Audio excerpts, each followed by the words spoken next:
Hello everyone, welcome to schedule 3। देखिए, उपराष्ट्रपति जगदीप धनखड़ का इस्तीफा। उपराष्ट्रपति जगदीप धनखड़ इन्होंने जो है कि 21 जुलाई 2025 को शाम के टाइम जो है कि इन्होंने इस्तीफा दे दिया। और जो उपराष्ट्रपति होते हैं, उपराष्ट्रपति के द्वारा राष्ट्रपति को संबोधित अपने हस्ताक्षर सहित लेख के माध्यम से इस्तीफा सौंपा जा सकता है। और जो संविधान है उसमें इसका उल्लेख कहाँ पे है, तो ये जो है कि अनुच्छेद 67A में जो है कि इसका उल्लेख किया गया है संविधान में।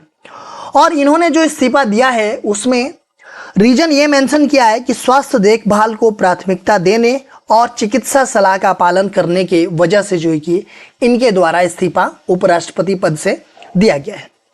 तो देखिए, उपराष्ट्रपति का चुनाव प्रक्रिया क्या होता है, इसकी योग्यताएं क्या होती है। ठीक है, ये जो भी हमारे एग्जाम के पॉइंट ऑफ व्यू से जो इंपॉर्टेंट है उन सब सारे चीज़ों पे डिस्कशन हम करेंगे। तो आप लोग वीडियो में बने रहिएगा और वीडियो को अंत तक देखिएगा और अपने दोस्तों में अधिक से अधिक शेयर कीजिएगा। तो स्टार्ट करते हैं। देखिए, खबर क्या है। खबर यह है कि उपराष्ट्रपति जगदीप धनखड़ का इस्तीफा। उपराष्ट्रपति जगदीप धनखड़ ने 21 जुलाई 2025 की रात को तत्काल प्रभाव से इस्तीफा दे दिया। कब दिया इन्होंने इस्तीफा, तो 21 जुलाई 2025 को ये जो है कि तत्काल प्रभाव से इस्तीफा दिया। इस्तीफा राष्ट्रपति द्रौपदी मुर्मू को सौंपा गया। देखिए, इस्तीफा जो है कि किसको सौंपा गया, तो राष्ट्रपति द्रौपदी मुर्मू को सौंपा गया। इस्तीफा संविधान के अनुच्छेद 67A या फिर 67 क के तहत दिया जाता है। जो संविधान में मेंशन है इस्तीफा का, वो जो है कि किस अनुच्छेद में मेंशन है, तो वो संविधान का अनुच्छेद 67A या क के तहत जो है कि दिया जाता है। जगदीप धनखड़ ने अगस्त 2022 में पदभार संभाला था। देखिए, अभी इनका 3 इयर्स हुआ है। अभी जो है कि इनके पास 2 इयर्स का समय था इनके पद का, लेकिन 2 साल पहले ही इनके द्वारा जो है कि इस्तीफा दे दिया गया। उपराष्ट्रपति के इस्तीफे के बाद की जो प्रक्रिया होती है वो क्या होती है, तो भारत के इतिहास में तीसरी बार किसी उपराष्ट्रपति ने कार्यकाल पूरा होने से पहले इस्तीफा दिया है। देखिए, जो ये जगदीप धनखड़ हैं, ये जो है कि तीसरे नंबर के जो उपराष्ट्रपति हैं, ठीक है, जो कि इन्होंने अपना कार्यकाल पूरा करने से पहले जो है कि इन्होंने इस्तीफा दे दिया। देखिए, पहले जो राष्ट्रपति थे वो बीबी गिरी थे। ठीक है, इन्होंने जो है कि 1969 में जो है कि इस्तीफा दिया था। उसके बाद से दूसरे नंबर के जो उपराष्ट्रपति थे आर वेंकट रमन थे। इन्होंने कब दिया था, तो ये 1987 में इन्होंने इस्तीफा दिया था। इस्तीफा इसलिए दिया था कि इनको राष्ट्रपति चुनाव प्रक्रिया में इनको भाग लेना था, इसलिए इन्होंने इस्तीफा दिया था। और ये तीसरे नंबर के जो उपराष्ट्रपति हैं वो जो है कि जगदीप धनखड़ हैं, और इन्होंने अपने स्वास्थ्य देखभाल की वजह से जो है कि इन्होंने इस्तीफा दिया है। भारतीय संविधान में उपराष्ट्रपति पद रिक्त होने की स्थिति में कोई कार्यवाहक उपराष्ट्रपति की व्यवस्था नहीं है। देखिए, अगर उपराष्ट्रपति का अगर पद जो है कि रिक्त हो जाता है तो इसमें ऐसा कुछ भी नहीं है कि एक्टिव वाइस प्रेसिडेंट या फिर जो भी कार्यवाहक उपराष्ट्रपति का कोई भी उल्लेख नहीं किया गया है कि अगर उपराष्ट्रपति का पद जो है कि रिक्त होता है तो कोई जो है कि कार्यवाहक उपराष्ट्रपति होता है। ऐसा कुछ भी जो है कि हमारे संविधान में इसका व्यवस्था नहीं किया गया है। चुनाव आयोग द्वारा जल्द ही चुनाव की तारीख घोषित की जा सकती है। देखिए, उसमें यह लिखा है संविधान में, तो ये नहीं लिखा है कि कितने समय में उपराष्ट्रपति का चुनाव कराना है, बस ये लिखा है कि यथाशीघ्र चुनाव संपन्न किया जाना है। ठीक है, यथाशीघ्र मतलब जितना जल्दी हो सके उतना जल्दी जो है कि चुनाव को कराया जाना है। ठीक है, ये चीजें लिखा है।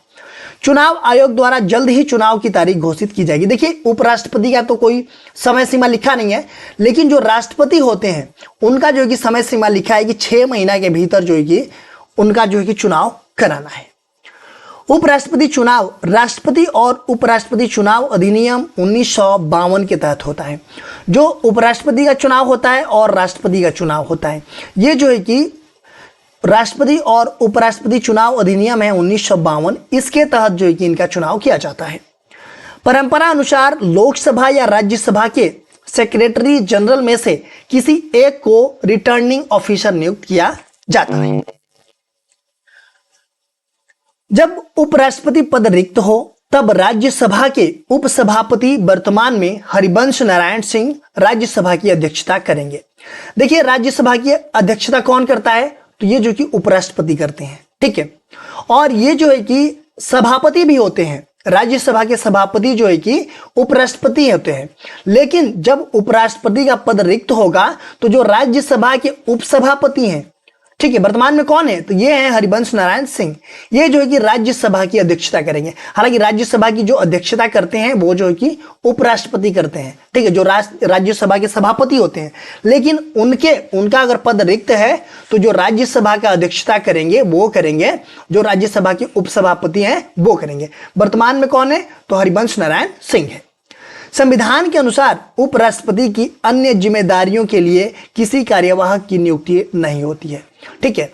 संविधान के अकॉर्डिंग अगर देखा जाए तो जो उपराष्ट्रपति हैं इनका जो जिम्मेदारियां हैं उसके लिए किसी भी कार्यवाहक उपराष्ट्रपति की नियुक्ति नहीं की जाती है। अब हम बात कर लेते हैं कार्यकाल, पात्रता और चुनाव प्रक्रिया के बारे में। देखिए अगर उपराष्ट्रपति के कार्यकाल के बारे में अगर हम बात करेंगे तो नया उपराष्ट्रपति 5 वर्ष का पूर्ण कार्यकाल निभाएंगे। अभी मान लीजिए इनका 3 साल हुआ था, ठीक है, इनका जो कि 2 साल अभी शेष था। लेकिन ऐसा नहीं है कि उपराष्ट्रपति का चुनाव होगा तो वो जो है कि 2 साल के लिए होगा, नहीं, वो जो है कि पूरे 5 साल के लिए होगा, ठीक है। जो भी उपराष्ट्रपति बनेगा उसका जो कार्यकाल होगा वो 5 वर्ष के लिए होगा, न कि केवल शेष बचा हुआ कार्य के लिए, ठीक है।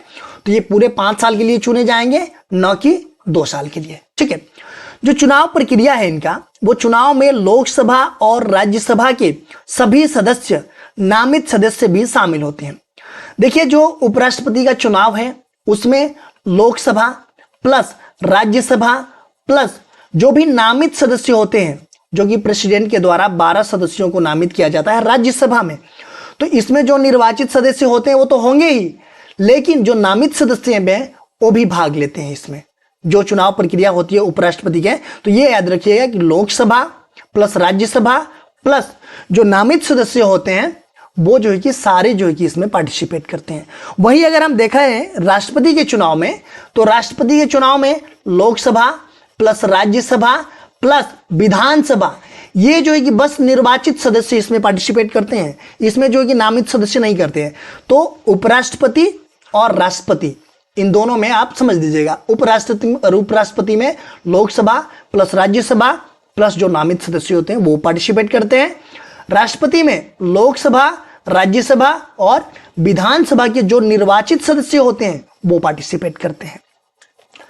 मतदान जो है कि गुप्त बैलेट के माध्यम से होता है।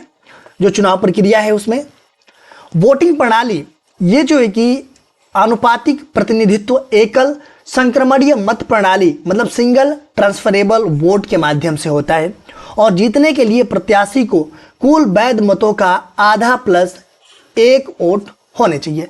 मतलब इसका मतलब ये है कि देखिए टोटल जो है कि आपके लोकसभा में कितने हैं, लोकसभा में जो है कि 543 हैं। राज्यसभा में कितने हैं, तो राज्यसभा में जो है कि आपके 245 हैं। ये टोटल जो है कितने हो जाएंगे, 788 हो जाएंगे। तो इसमें जो है कि कुल वैध मतों का आधा, मतलब कुल जो वैध मत है 788/2 + 1 ये होगा, ठीक है। मतलब कि ये कितना हो जाएगा, 395 हो जाएगा। लेकिन ये तो टोटल है, यहाँ पे कुल वैध ऐसा नहीं है कि मतलब ये 788 में से 788 लोग ही वोट करेंगे। जितने भी वोट करेंगे वो जो है कि जोड़ करके यहाँ पे जितने लोग वोट करेंगे उसका आधा प्लस 1, इसका मतलब ये है, ठीक है। अब जो है कि इसकी पात्रता के बारे में अगर हम बात करें तो इसकी पात्रता क्या है, तो भारतीय नागरिक होना चाहिए।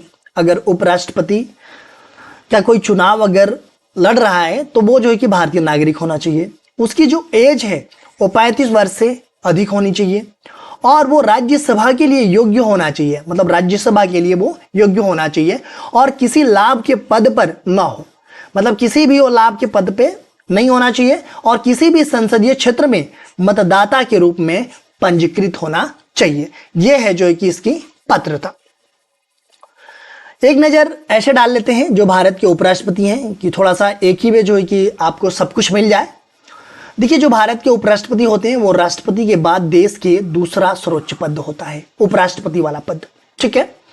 राष्ट्रपति का पद जो है कि सबसे सर्वोच्च पद होता है, लेकिन उपराष्ट्रपति का जो पद होता है वो राष्ट्रपति के बाद देश का दूसरा सर्वोच्च पद होता है। अगर इसकी उत्पत्ति के बारे में हम बात करें तो इस पद को अमेरिकी उपराष्ट्रपति के तर्ज पर बनाया गया है। ठीक है। अगर संवैधानिक प्रावधान के बारे में हम बात करें तो अनुच्छेद 63 से लेकर के 71 तक जो है कि संवैधानिक प्रावधान है। निर्वाचन की अगर हम बात करें तो अप्रत्यक्ष रूप से एक निर्वाचक मंडल द्वारा निर्वाचित होता है और इस निर्वाचक मंडल में लोकसभा तथा राज्यसभा के निर्वाचित सदस्य प्लस मनोनीत सदस्य भी शामिल होते हैं। जैसे हमने पीछे बताया अभी कि लोकसभा जो भी है प्लस राज्यसभा और प्लस इसमें जो मनोनीत सदस्य होते हैं, मनोनीत सदस्य जो है कि राज्यसभा में 12 जो होते हैं प्रेसिडेंट के द्वारा मनोनीत किए जाते हैं। ठीक है। ये भी जो है कि मनोनीत सदस्य भी पार्टिसिपेट करते हैं उपराष्ट्रपति के इलेक्शन में, लेकिन राज्य विधायिकाओं के सदस्य शामिल नहीं होते हैं। जो विधानसभा के सदस्य वो शामिल नहीं होते हैं राष्ट्रपति चुनाव के लिए निर्वाचक मंडल के विपरीत। देखिए इसमें जो है कि राष्ट्रपति में क्या होता है, लोकसभा प्लस राज्यसभा प्लस जो विधानसभा होते हैं, ये तीनों के जो है कि निर्वाचित सदस्य जो है कि राष्ट्रपति के चुनाव में भाग लेते हैं और उपराष्ट्रपति के चुनाव में लोकसभा प्लस राज्यसभा प्लस जो मनोनीत सदस्य होते हैं वो जो कि उपराष्ट्रपति के चुनाव में भाग लेते हैं। उपराष्ट्रपति के पद हेतु चुनाव आयोजित करने की शक्ति भारत निर्वाचन आयोग में निहित है। जो उपराष्ट्रपति हैं इनका जो चुनाव आयोजित करने की शक्ति किसमें निहित है, तो ये जो कि शक्ति भारत निर्वाचन आयोग में निहित है अनुच्छेद 324 के तहत। जो इनकी योग्यता होती है वो भारत का नागरिक होना चाहिए और इनकी एज जो है कि 35 वर्ष होनी चाहिए। देखिए जो प्रथम उपराष्ट्रपति और वर्तमान उपराष्ट्रपति, प्रथम उपराष्ट्रपति डॉक्टर एस राधाकृष्णन थे और वर्तमान में जिन्होंने रिजाइन दिया है वो जो है कि जगदीप धनखड़ थे। कार्यकाल कितना होता है, 5 वर्ष का होता है और पुनर्नियुक्ति हेतु पात्र होता है। मतलब एक बार वो बन गया तो दोबारा भी बन सकता है, ऐसा नहीं कि ओनली 1 टाइम होता है। ठीक है। कार्यकाल जो है कि अगर एक बार जो है कि 5 वर्ष के लिए कोई उपराष्ट्रपति बन सकता है तो दोबारा भी उसको मतलब चुना जा सकता है, ऐसा कुछ नहीं है कि दोबारा नहीं चुना जा सकता है। उपराष्ट्रपति राष्ट्रपति को संबोधित कर अपना त्याग पत्र दे सकता है। जो उपराष्ट्रपति हो वो जो है कि किसको त्याग पत्र देगा, तो राष्ट्रपति को संबोधित कर अपना त्याग पत्र दे सकता है। और राज्यसभा के सदस्यों सभी तत्कालीन के प्रभावी बहुमत तथा लोकसभा के सदस्यों की सहमति मतलब कि साधारण बहुमत के आधार पर इनको हटाया जा सकता है। इसे हटाए जाने का प्रस्ताव केवल राज्यसभा में प्रस्तुत किया जा सकता है। कहाँ पे प्रस्तुत किया जा सकता है, ओनली जो है कि राज्यसभा में प्रस्तुत किया जाता है, न कि लोकसभा में। और संविधान में इसे पद से हटाने के संबंध में किसी आधार का उल्लेख नहीं किया गया है। ठीक है। राज्यसभा का जो पदेन अध्यक्ष होता है और शक्तियां एवं कार्य लोकसभा अध्यक्ष के समान होता है और कार्यवाहक राष्ट्रपति के रूप में अधिकतम 6 माह राष्ट्रपति की पद रिक्त हो। देखिए अगर राष्ट्रपति का अगर पद रिक्त हो तो उपराष्ट्रपति जो है कि कार्यवाहक के रूप में जो है कि 6 महीने तक काम कर सकता है और 6 महीने के अंदर जो है कि इलेक्शन कराना जरूरी होता है। लेकिन 6 महीने तक अगर इलेक्शन नहीं होता है तो कार्यवाहक के रूप में जो है कि जो उपराष्ट्रपति होते हैं वो राष्ट्रपति के पद पर जो है कि वो काम कर सकते हैं। अब हम बात कर लेते हैं अभ्यास प्रश्न की। उपराष्ट्रपति पद से इस्तीफा संविधान के किस अनुच्छेद के अंतर्गत दिया जाता है? ऑप्शन ए अनुच्छेद 65, ऑप्शन बी अनुच्छेद 67A, ऑप्शन सी अनुच्छेद 69, ऑप्शन डी अनुच्छेद 72। तो इस प्रश्न का जवाब आप लोग कमेंट बॉक्स में दीजिएगा और वीडियो अच्छी लगे तो एक लाइक जरूर कीजिएगा। अगर मेरे चैनल पे आप नए हैं तो चैनल को सब्सक्राइब कर बेल आइकन को प्रेस कर लीजिएगा और अपने दोस्तों में अधिक से अधिक वीडियो को शेयर कीजिएगा।